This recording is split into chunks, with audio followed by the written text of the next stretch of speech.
Dr. Malcolm Crowe, Bruce Willis, a distinguished child psychologist, arrives home with his wife, Anna Crowe, Olivia Williams, one night after being praised for his work at an event. His wife informs him that everything in the world, even her, comes second to his profession.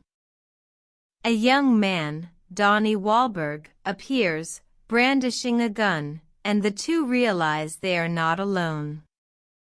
He declares that he no longer wishes to be terrified and blames Crowe of failing him.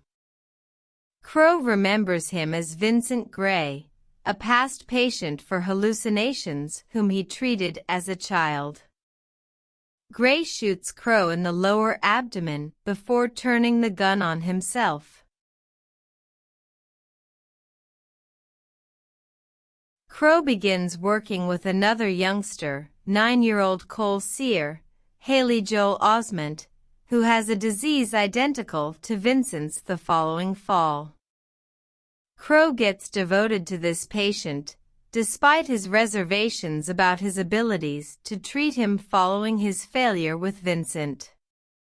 Meanwhile, his marriage is deteriorating as a result of his preoccupation with work. Cole finally confides in Crowe that he sees dead people walking around like regular people when Crowe earns his trust. Though Crowe initially believes Cole is hallucinating, he soon believes Cole is telling the truth and that Vincent may have had the same talent. He offers to Cole that he use his skill to help the ghosts with their unfinished business on Earth by speaking with them. Cole initially refuses since the ghosts frighten him, but he soon decides to give it a shot. One is an overworked wife abused by her husband, who slits her wrists. Another tries to hurt Cole but can only be heard as a voice, which begins calmly pleading with Cole to let him out of the dark cupboard because he's suffocating, then yells at Cole that he didn't steal the master's horse and threatens to attack Cole if he doesn't obey. The third ghost comes briefly. A youngster slightly older than Cole invites him into the room to find the boy's father's rifle. The youngster turns around to reveal a big gunshot exit wound on the back of his head.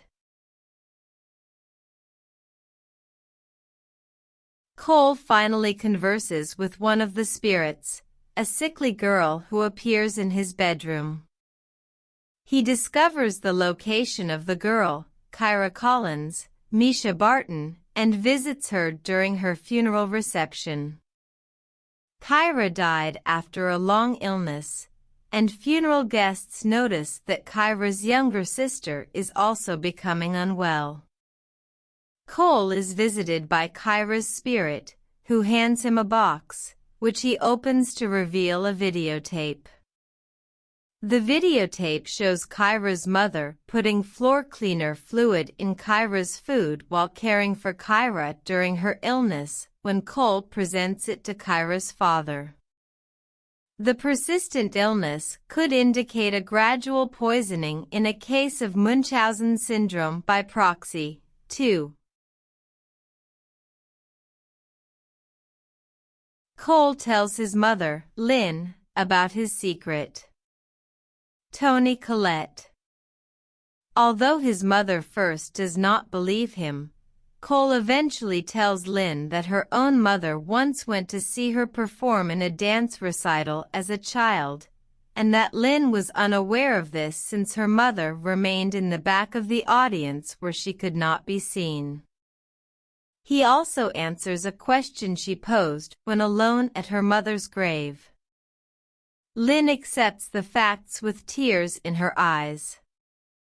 Cole also gives Crowe marriage advice, recommending that he try chatting to his wife when she is sleeping. Crowe returns home to find his wife asleep on the couch, with the couple's wedding film playing in the background for the second time.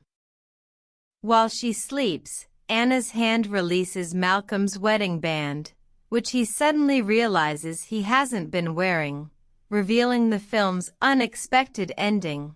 Crowe was murdered by Vincent and was unknowingly dead the entire time he worked with Cole. Crowe's unfinished job of understanding Vincent has been completed thanks to Cole's efforts.